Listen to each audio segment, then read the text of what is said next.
I'm Katie Huffman, Miss Ripley County 2013.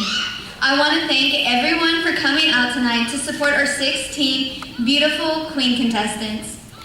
Tonight is a very bittersweet night for me. I will be giving up my crown to our next county queen, and I have no doubt in my mind that any one of these young girls would make an outstanding queen. This past year has been filled with many memorable experiences, from the pageant to all the things I got to do at the fair, spending time with my mom at the state fair pageant, riding in all the parades, and meeting so many great people throughout Ripley County. Being here at the Dan Theater tonight brings back so many memories from last year. I was fortunate enough to not only be crowned Miss Ripley County 2013, but to be crowned by one of my very best friends, Michaela Grunkemeyer. Even though I had just been crowned queen, I didn't feel like a queen. At that moment in my life, I was feeling sick. It hurt to walk across the stage because my knees and feet were so swollen. I had a terrible headache, and my face, which was covered in layers of foundation to hide a rash, felt like it was on fire. I smiled through the pictures and interviews, and as soon as I got home that night, I crashed into bed. You see, not long after my crowning, my parents and I went to the doctor where I was diagnosed with lupus. Now, for those who don't know what lupus is, it is an autoimmune disease in which your immune system attacks your own body.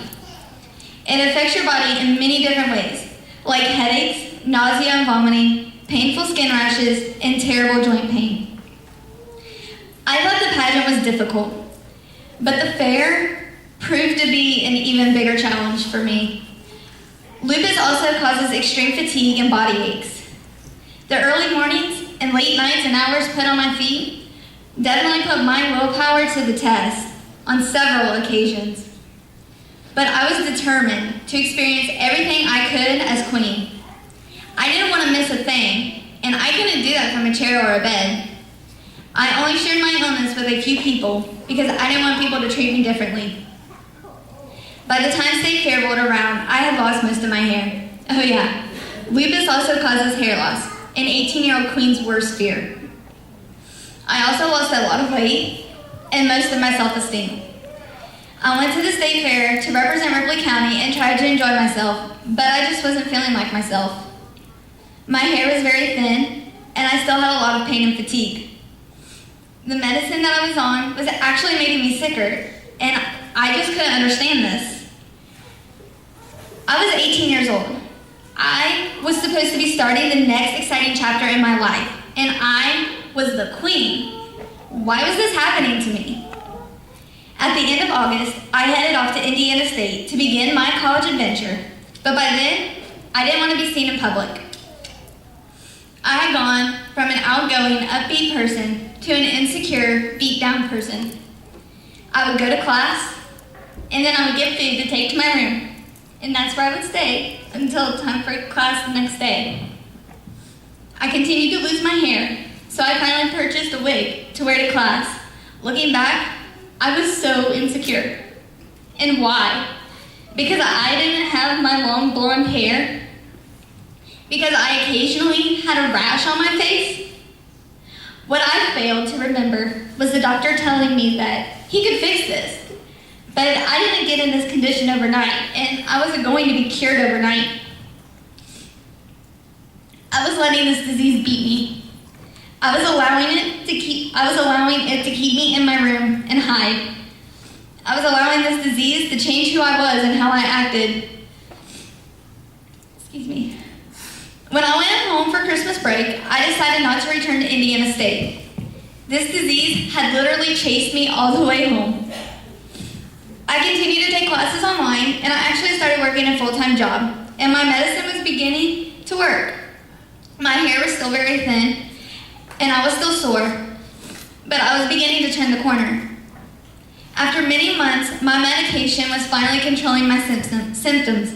I didn't have the horrible joint pain that I had over the summer. My hair was growing back, and I was gaining the weight I had lost back. This whole time, I should have been out celebrating and showing myself off. I had beat the worst part of lupus. I should have been showing people how far I had come and how strong I was, instead of cowering in my room, afraid of what people might think or say. You see, I had come to a point in my life where I was tired of being pushed around by this disease. I decided that everything I thought was important was leaving, like my hair and my clear complexion. It was time to take a deeper look at myself. I was still the same on the inside. I still had a passion for life, and I didn't need a wig and makeup to mask who I really was. I was determined to take my life back. I decided to go back to school, only this time I will be headed to Purdue. I will be leaving for West Lafayette in August. I decided that I will use this disease to help others who allow their flaws and insecurities rule their lives. The night I met all these incredible young ladies, I spoke to them about embracing your insecurity. Don't be afraid to go out and try something new because of one minor flaw that you might have. I know that's easier said than done. Trust me, I've been there. And instead of facing it and taking my own advice, I cowered. But I missed out on so much. And if I could go back, I would do so many things differently. I would show off those bald spots and rashes under my eyes. What I saw as a curse was actually a gift from God. He is using me to help others with similar problems and insecurities. When I was a senior in high school, I wanted to be a motivational speaker like Walter Bond or Dr. Rick Grigsby. I remember telling my dad that all these good motivational speakers have suffered from some sort of setback that made them stronger. This was my setback. This was my personal tragedy that I was supposed to learn from. By allowing it to rule me, I missed out on countless opportunities to help others. I have since learned to only be concerned with what God thinks and no one else. I know for a fact that He didn't see my physical flaws the same way I did, and the same goes for you. God loves you the same, regardless of your physical appearance. Don't be like me and hide in the shadows. Stand out and show the world how beautiful you truly are. Now, don't get me wrong. I'm not happy that I have lupus, but as long as I have it, I'm going to make it mine. And I will use it to help others. No more hiding in the shadows for me. Now, I didn't tell you my story about lupus to gain sympathy or for you to pity me. I told you the story to show you how I overcame an obstacle in my life. Sometimes, life just gets downright hard, and it feels so unfair. And when you're in that dark tunnel, you feel as if you'll never see the light again. People always say it could be so much worse, and that's true. But you should never feel like your problems or flaws aren't important. It took me a long time to be okay with God giving me this condition. But after many talks with my family, my pastor, and with God, I've come to the conclusion that God will not hand you something that you cannot handle. One of my favorite sayings is God gives His toughest battles to His strongest warriors. So tonight, I challenge you, each of you, to take your insecurity and to turn it into something positive. Look at it as if it's something that makes you unique. How can you use your flaws to help others? In conclusion, I didn't put this part of my speech. I want to personally thank my parents, because without their love and support, not just with the Queen pageant, but with this lupus, and going to every doctor appointment with me, and listening to me complain, I don't know where I would be today. They have truly been my rock, and I can't thank them enough for that. I love you guys.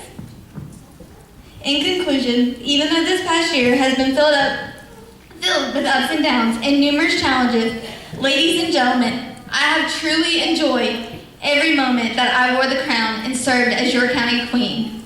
Thank you for that opportunity. Good night and God bless.